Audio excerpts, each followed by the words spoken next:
किसी एटम का shell number मतलब कि उसका प्रिंसिपल क्वांटम नंबर किसी, है ना। अगर मान लो शेल नंबर 2 है तो 0 1 ये दोनों सब शेल्स हो सकते हैं उसमें। बेसिकली 0 को S बोलते हैं, 1 को P बोलते हैं, 2 को D बोलते हैं, तो पता ही होगा SPD, 3 को F बोलते हैं, तो एक ही बात है। फिर ये जो है ना एजीमुथल क्वांटम नंबर L, वो शेप ऑफ ऑर्बिटल डिटरमिन करता है। कैसे? L इक्वल टू 0 मतलब स्फेरिकल हो गया S orbital, L equal to 1 मतलब P orbital dumbbell, L equal to 2 मतलब D ऑर्बिटल ऐसा हो जाएगा, नहीं डबल डम्बल टाइप। फिर मैग्नेटिक है तो देखो मान लो किसी का हम ना D सब शेल लेते हैं, किसी भी शेल का D सब शेल लेते हैं, तो इसमें 5 ऑर्बिटल से कैसे पता चला? तो D मतलब क्या होता है, L इक्वल टू 2 होता है ना, तो जो ऑर्बिटल्स होंगे वो इस तरह से होंगे -2 -1 0 1 2, है ना। -L से L तक सारे होल नंबर्स, मतलब इंटीजर्स। तो तुम किसी को कुछ भी कह सकते हो, इसको तुम -2 कह दो, इसको तुम -1 कह दो, इसको 0 कह दो, इसको 1, इसको 2। अब मैग्नेटिक क्वांटम नंबर कैसे ऑर्बिटल की ओरिएंटेशन डिटरमिन करता है? तो ऐसा हो सकता है कि -1 जो ऑर्बिटल है जिसका नाम -1 है, वो x और y प्लेन में इस तरह से पड़ा हुआ है। पर ऐसा हो सकता है कि जो -2 है ना, वो x और y प्लेन में इस तरह से पड़ा हुआ है। तो इसलिए ओरिएंटेशन ऑफ ऑर्बिटल कौन डिटरमिन करता है? Magnetic quantum number. फिर स्पिन के बारे में तो देख लेना, हो इलेक्ट्रॉन है ना, ये पढ़ने बस क्या है। हाँ एक चीज़ वो तो पता ही कि जैसे D में 5 सब शेल हैं, तो क्या क्या शेप होता है आगे देख। अच्छा मान लो शेल नंबर है N, ठीक है, उसमें कौन कौन से सब शेल्स हो सकते हैं? तो 0 1 2 3 करते करते N-, ये नाम है, ठीक है, ये एक सब शेल हो गया, दूसरा सब शेल हो गया। तो अब देखो ऐसा सीन है कि एक सब शेल जैसे 0 है ना, L इक्वल टू 0, तो 0 मतलब S सब शेल, और S सब शेल में तुम्हें पता है कि एक ही ऑर्बिटल होता है। फिर 1 मतलब P हो गया, तो P सब शेल में कितने ऑर्बिटल्स होते हैं? 3। फिर इसमें D में कितने होते हैं? 5। तो टोटल ऑर्बिटल्स कितने हुए? तो टोटल ऑर्बिटल्स हुए 1 प्लस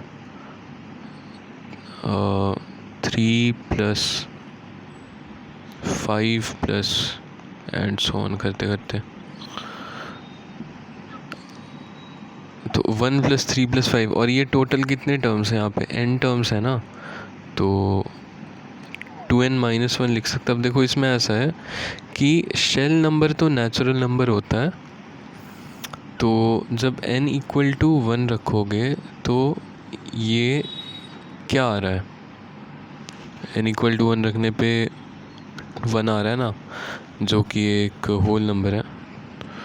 फिर दूसरी चीज़ की n इक्वल टू अगर 0 रख देते तो ये -1 आता, तो नंबर ऑफ ऑर्बिटल्स नेगेटिव तो हो नहीं सकते हैं, है ना, तो लीस्ट जो होगा वो 1 होगा, क्योंकि n नेचुरल नंबर। अगर n होल नंबर होता ना तो 2n + 1 लिखते हैं, ताकि n इक्वल टू 0 पे जो नंबर ऑफ ऑर्बिटल है वो नेगेटिव ना आए, है ना। तो उस हिसाब से देखते हैं। ऑड नंबर लिखना था तो 2n - 1 या 2n + 1 लिखते, उसमें से कौन सा लिखना है वो n की लीस्ट वैल्यू रख के देख लिया कि ऑर्बिटल तुम्हारा, है ना, एक इंटीजर आए, मतलब इंटीजर नेचुरल नंबर आए। अब इन सब का सम क्या होगा? तो बहुत आसान है, first term plus last term करते हैं, 2n आ रहा है, और n/2 से करें तो n² आ गया। अब देखो number of orbitals in nth shell is n², तो कितने इलेक्ट्रॉन्स रख सकते हो उसमें, 2n²। मैंने कहा कि 5th शेल में कितने इलेक्ट्रॉन्स आ सकते हैं, तो उसमें कितने ऑर्बिटल्स हो गए, 5 का स्क्वायर 25, तो इलेक्ट्रॉन्स कितने, 2 × 25। पॉली का कहना था कि कोई भी दो इलेक्ट्रॉन्स की सारी 4 क्वांटम नंबर सेम नहीं हो सकते, यानी कि बेसिकली किसी ऑर्बिटल में अगर 2 इलेक्ट्रॉन्स हैं ना, मैक्सिमम 2 ही सकते, तो वो दोनों ऑपोजिट स्पिन्स में रहेंगे ताकि एक क्वांटम नंबर तो डिफरेंट हो जाए। अब ऑर्बिटल में है तो शेल नंबर सेम ऑर्बिटल में तो सेम शेल में तो होंगे ही, सेम सब शेल में भी होंगे, और सेम मैग्नेटिक क्वांटम नंबर भी है, क्योंकि देखो मान लो ये -2 -1 0 1 2, तो अगर इलेक्ट्रॉन इसमें ही पड़ा है तो वो तो -2 वाले में ही पड़ा है ना, तो तीनों सेम हो गया। तो इसलिए हम कहते कि एक अप स्पिन है तो एक डाउन स्पिन होगा, ताकि जो स्पिन क्वांटम नंबर है वो एक के लिए +½ आए तो एक के लिए -½ अब +½ तुम अप स्पिन को भी बोल सकते हो और डाउन स्पिन को भी बोल सकते हो, किसी को भी, वो तुम पे डिपेंड करता है।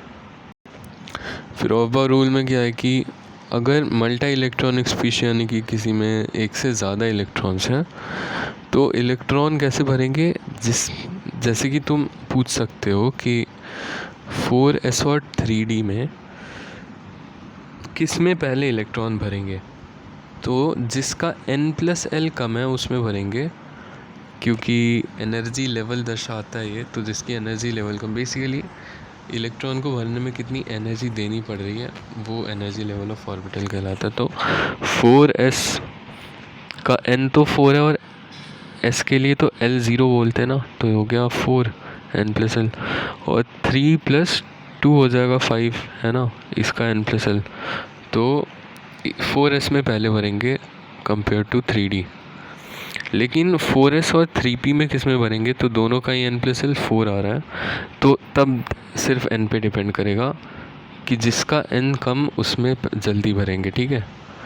तो एक बार फिर से, जिसका n+l कम उसमें पहले भरेंगे, अगर n+l दोनों का सेम आ गया तो जिसका n कम उसमें पहले भरेंगे।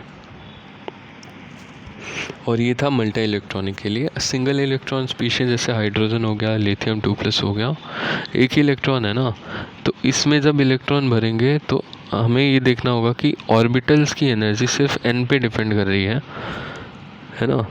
तो मैं मान लो कि 2s है ना और 2p बोल रहा हूँ, तो इन दोनों की एनर्जी सेम होगी, एनर्जी लेवल वही 1s की इससे कम होगी, तो यस। फिर हंट्स रूल पे आता है। हंट्स रूल क्या कहता है कि बहुत सारे पॉसिबल इलेक्ट्रॉनिक कॉन्फ़िगरेशन में से वो वाला ही सही है जिसकी स्पिन मल्टीप्लिसिटी मैक्सिमम आ रही है। अब देखते क्या होते हैं थोड़ा सा।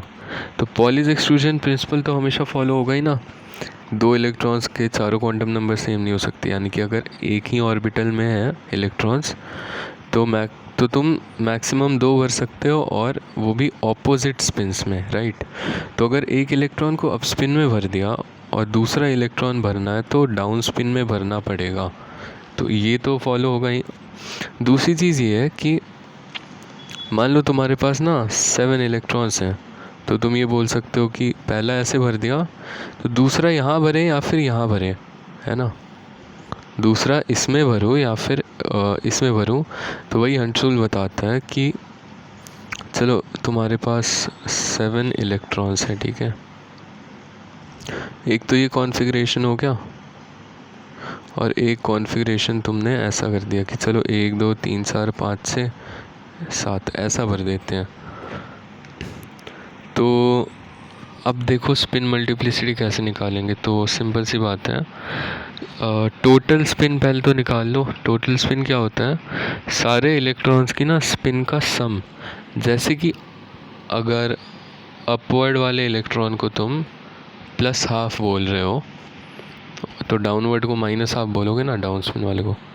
तो टोटल स्पिन क्या हो गई इस वाले कॉन्फ़िगरेशन की, इसकी हो गई +½ +½ बेसिकली अप स्पिन में 1 2 3 4 5 इलेक्ट्रॉन्स है, तो 5 × +½ प्लस, डाउन स्पिन में 2 इलेक्ट्रॉन्स है तो 2 इंटू माइनस हाफ, राइट।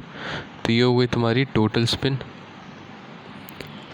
तो तुम कह सकते हो कि जिसकी टोटल स्पिन सबसे ज़्यादा, जिस कॉन्फ़िगरेशन की टोटल स्पिन सबसे ज़्यादा, वही कॉन्फ़िगरेशन वैलिड रहेगा, तो सबसे ज़्यादा स्टेबल रहेगा, राइट। तो इसकी टोटल स्पिन भी निकाल लेते हैं। तो सीधा सीधा दिख रहा है कि इससे कम आएगी ना, क्योंकि ऐड करोगे तो समझ रहे हो ना, जिसकी टोटल स्पिन का मैग्नीट्यूड सबसे ज़्यादा, ठीक है, मैग्नीट्यूड की बात कर रहे हैं हम। तो यहाँ पे देखो अप स्पिन में 1 2 3 है, तो मान लो अप स्पिन है तुम्हारा प्लस हाफ, किसी को भी मान सकते हो, तुम्हें तो मैग्नीट्यूड निकालना है। और 4 है ना, तो 3 हो गए डाउन स्पिन, नहीं हाँ 3 हो गए डाउन स्पिन। तो तुम्हारी जो स्पिन मल्टीप्लिसिटी आएगी वो तो कमी आएगी ना। और अब दिख रहा है कि हाँ कमी आएगी भाई।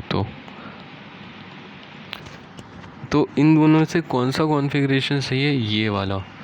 तो मैक्सिमम इसी की रहेगी, चाहे कोई भी बना लो।